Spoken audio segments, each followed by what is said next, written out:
What's poppin'? Mr. Allen here. You know what's poppin'? The math is poppin'. In circle Q, find the area of the shaded region. That's also known as the segment of the circle, right? So I could ask you for find the area of the segment. That is the segment of the circle, my shaded region. Now, what are we looking at here exactly? We just want that little portion there. But if we look at this a little closer, if I thought about this entire region here that I'm shading in pink, that is my sector of the circle. And then if I were to take out this triangle, that would leave me with the segment that I'm looking for, right? So really what we've got here is I want the area of my entire segment, of the entire sector. And then I'm going to subtract out the area of the triangle, and that's going to get me my segment, right? The area of the segment. Area of segment. Okay. There we go. Almost ran out of space. Kind of ran out of space. So we've got a general idea here. Let's start mathing, shall we? All right.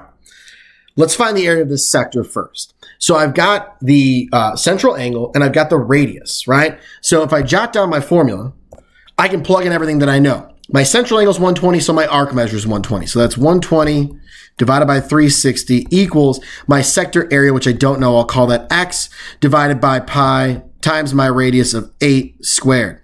Now I'm going to do a little bit of simplification first. Cancel that out, right? Reduce that down. That becomes 1/3. Okay.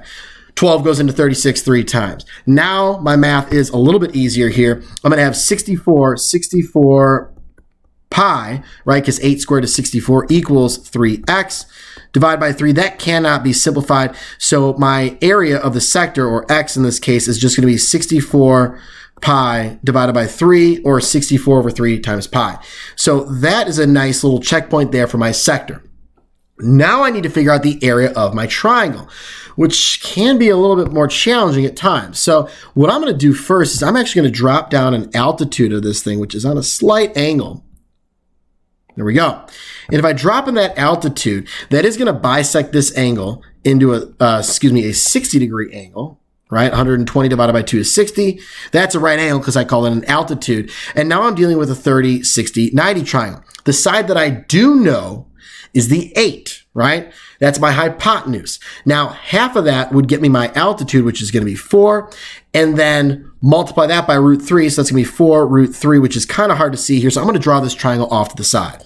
All right, so there's our current situation that we have going on there, that blue triangle. All right, and I want to find the area of that entire blue triangle. Well, if we got the 4 root 3 for the part of it there, wouldn't this be 4 root 3 as well, right? That's going to be symmetric over that altitude there. All right, so my area of the triangle is 1/2 base times height. So 1/2. My base here is 8 root 3, the full length. My height is 4. So now I'm going to end up getting, let's see here, 1/2 times 8 is 4. 4 times 4 is 16 root 3. So that's the area of my triangle. So to get the area of the shaded region, I'm going to need to subtract those two.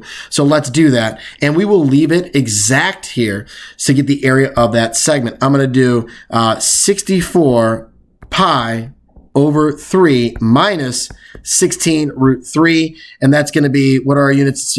Feet, I believe. Yep, feet.